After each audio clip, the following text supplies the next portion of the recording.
Everyone, সবাই কেমন আছে? আশা করি সবাই খুব ভালো আছে আর আমিও খুব ভালো আছি। দেখো, প্রত্যেক দিন তো তোমাদের সাথে লাঞ্চ বা ডিনারের কোনো একটা রেসিপি শেয়ার করি। তো আজকে কিন্তু তোমাদের সাথে শেয়ার করছি সন্ধ্যের একটা স্ন্যাক্সের রেসিপি। স্কুল কলেজ ছাড়ার পর থেকে কিন্তু ওই আমাদের কপাল থেকে আলু কাবলি, ঝালমুড়ি এই জিনিসগুলো কিন্তু উঠে গেছে, ঠিক কি না বলো? তো আজকে তোমাদের সাথে শেয়ার করছি আমি আলু কাবলির রেসিপি। খুব সহজ, জানি অনেকেই জানো, তাও তোমাদের সাথে শেয়ার করছি, দেখে নাও চটপট। দেখো, আলু কাবলির যেটা মেন উপাদান সেটা হলো সেদ্ধ করা আলু। সেটাকে কুচো কুচো করে কেটে নিয়েছি।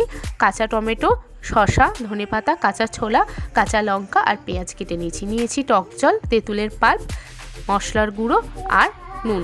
একটা বড় পাত্রের মধ্যে কুচো করা আলুগুলোকে নিয়ে নিলাম। এবার একে একে করে শসা, টমেটো, ছোলা, পেঁয়াজ সমস্ত যা যা ছিল সেগুলোকেও তার মধ্যে দিয়ে দিলাম। এখন দিয়ে দিতে হবে স্বাদ মতো লবণ।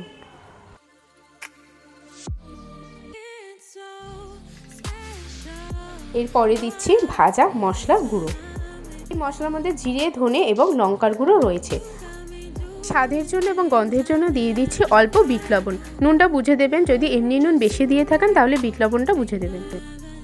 এবার এর মধ্যে অ্যাড করছি তেঁতুলের পাল্প বা টক জল, যেটা বানিয়ে রেখেছিলাম সেইটা। কেউ যদি মনে করো যে তেঁতুলের টক দেবে না, তাহলে তারা লেবুর টকও ব্যবহার করতে পারো। ব্যাস হয়ে গেছে। এবার সমস্তটাকে ভালো করে মেখে নেব।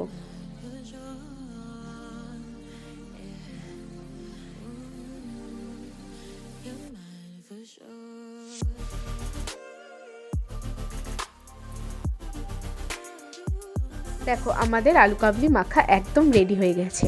দেখেছো কত সুন্দর দেখতে লাগছে, আর এত সুন্দর এটা টেস্ট হয় না, কি বলবো, সেই স্কুলের সামনে যে পাওয়া যেত ঠিক সেরকমভাবে টেস্ট হয়। আমার তো এখনই জিভে জল চলে আসছে, কি বলবো।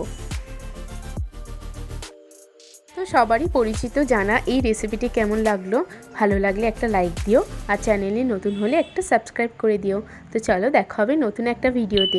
ততক্ষণ সবাই ভালো থেকো, সুস্থ থেকো, টাটা।